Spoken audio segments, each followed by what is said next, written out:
સ્વાગત છે તમારું આજના નવા બ્લોગમાં। જય શ્રી કૃષ્ણ। કેમ છો બધા? મજામાં? તો ભાઈ તમને બધાને નેક્સ્ટ બ્લોગ બધા કેવા લાગ્યા છે તો પ્લીઝ કમેન્ટ કરી દેજો અને ફૂલ સપોર્ટ કરજો ભાઈ। આજે આપણે સબસ્ક્રાઈબર નથી બહુ વધ્યા તો બધા સબસ્ક્રાઈબ કરી દેજો। અને આજે તો આપણે જીરું ઉપાડવા માંડ્યા। મેં તમને કીધું હતું કે આપણે જીરાનો બ્લોગ રાખશું, પણ એ બધું ઉતારવાનો મેળ આવ્યો જ નહીં, અચાનક બધું થઈ ગયું હતું એટલા માટે। તો ત્યાં જીરું ઉપડે છે તો ચાલો આપણે ત્યાં જઈએ અને બ્લોગ ઉતારી લઈએ।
મહાશિવરાત્રિના પાવન પર્વની બધાને શુભકામના। તો હું દર વર્ષે શિવરાત્રિના દિવસે એક આખી બુક ભરું છું જેમાં ઓમ નમઃ શિવાય ઓમ નમઃ શિવાય વર્ષો વર્ષ લખું છું। લગભગ હું ત્રીજામાં હતી ત્યારથી લખું છું, હોસ્ટેલમાં હતી ત્યારે પણ મેં લખ્યા હતા અને ભાઈ મેં 3320 વખત ઓમ નમઃ શિવાયનો જાપ લખેલો હતો। તો ભાઈ હું વર્ષો વર્ષ લખું છું અને જો આર્યાબેન મારી સાથે મસ્તી કરતા હતા।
આર્યા ફુગા ના હોય તો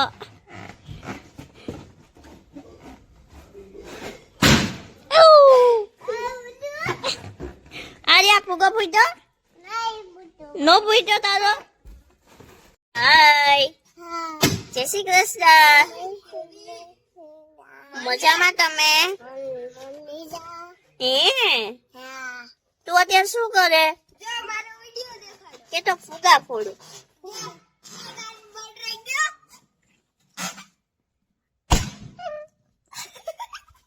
કેમ ફુગા ફોડ્યા?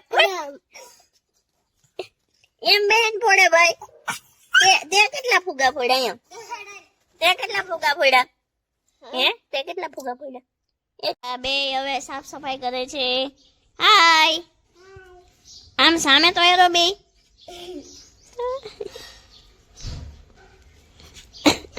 ભાઈ હરખું સાફ કરજો। એ કઈ વધુ ભાઈ સુઈ જા.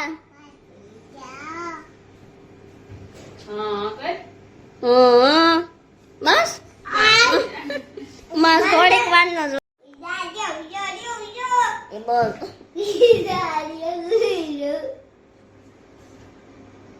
આમ હાથ ફેરે માથે.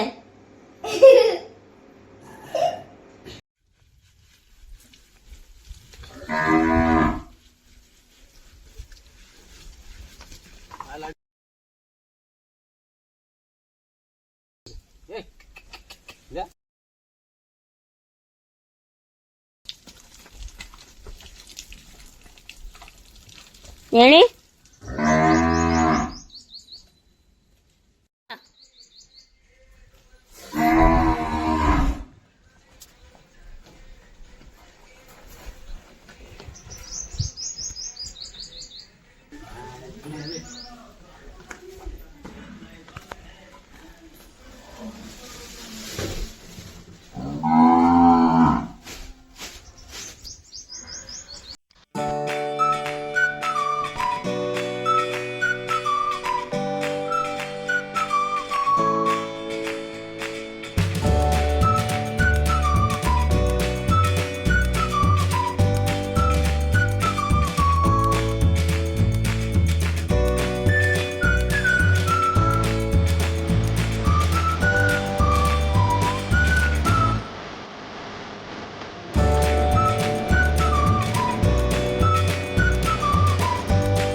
કેમ છો બધા મજામાં? તો અત્યારે વાગી ગયા છે 6:30 અને આપણે આવ્યા છે ગામમાં મંદિરે. આજે છે મહાશિવરાત્રી, તો ભૂતનાથ મહાદેવના મંદિરે દર્શન કરવા આવ્યા છે અને દર્શન કરી લીધા, આરતી થઈ ગઈ છે. તો ચાલો હવે ઘરે જઈએ.